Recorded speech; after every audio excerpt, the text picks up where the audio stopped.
week ago, and since then, Kira and I have been enjoying a tour of the Great American Southwest and the Rocky Mountains. We visited some beautiful places this week, including the Grand Canyon, Monument Valley, Arches National Park, and the mountains near Denver. At the Grand Canyon, we hiked down into the canyon for a bit, and if you get the chance, I recommend hiking to the 1.5 mile station on the Bright Angel Trail from the South Rim. But I digress. We had hoped to add one last stop on our trip before we committed to driving straight through the rest of the way. The plan was to drive from Denver to Devil's Tower in Wyoming. But shortly after we got on the road today, we realized that our arrival at the tower would coincide with the arrival of a large thunderstorm, promising some golf ball-sized hail and possibly tornadoes. With age comes wisdom, or so I've heard. We decided the Devil's Tower could wait for another day, and we made a right turn and headed east away from the storm. We were able to move our hotel for the night and ended up 3 hours closer to the Twin Cities than we'd planned, which will make for a nicer drive tomorrow. I shot this video today while we were on the Bridges to Buttes Byway in Nebraska. I've uploaded a few short videos this week with some amazing scenery, but I decided I should show some footage that wasn't all hiking and early morning runs. Much of the route from Colorado to Minnesota has looked like this part of the drive. It's no Grand Canyon, but it's still a nice view. And much of our trip has been this, the two of us taking turns at the wheel, listening to music, and talking while we get closer to St. Paul 1 mile at a time. When we left Minnesota 8 years ago, for Tokyo of all places, we often called it an adventure. This was usually said by my wife.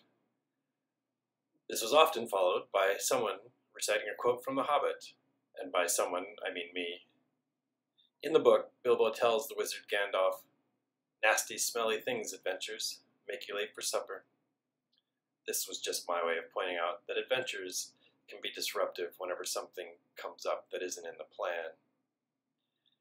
In addition to being late for supper, which actually was often true while we were settling into a new location, there are just a lot of new things to learn every time you move, and sometimes it's in a foreign language.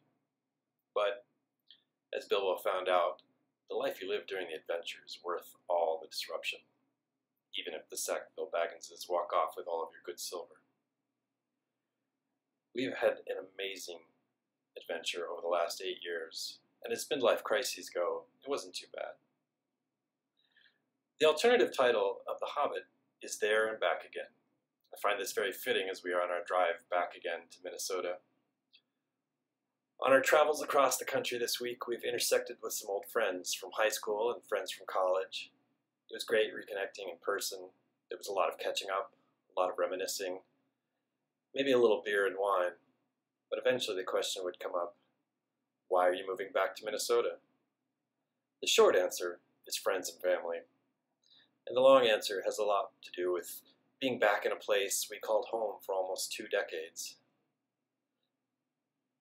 Thomas Wolfe has a book titled You Can't Go Home Again, and he makes a point of saying returning back to a place is never the same as our memory makes out it to be. We tend to idealize and only remember the good parts. There's probably some of that in our decision, but I think a lot will still feel like home, especially the people. At some point during the drive, I asked Kira if returning to Minnesota means the adventure is over. Her quick reply, "No, this is just the start of a new adventure." "Huh," I said. "Nasty, smelly things, adventures. Make you late for supper."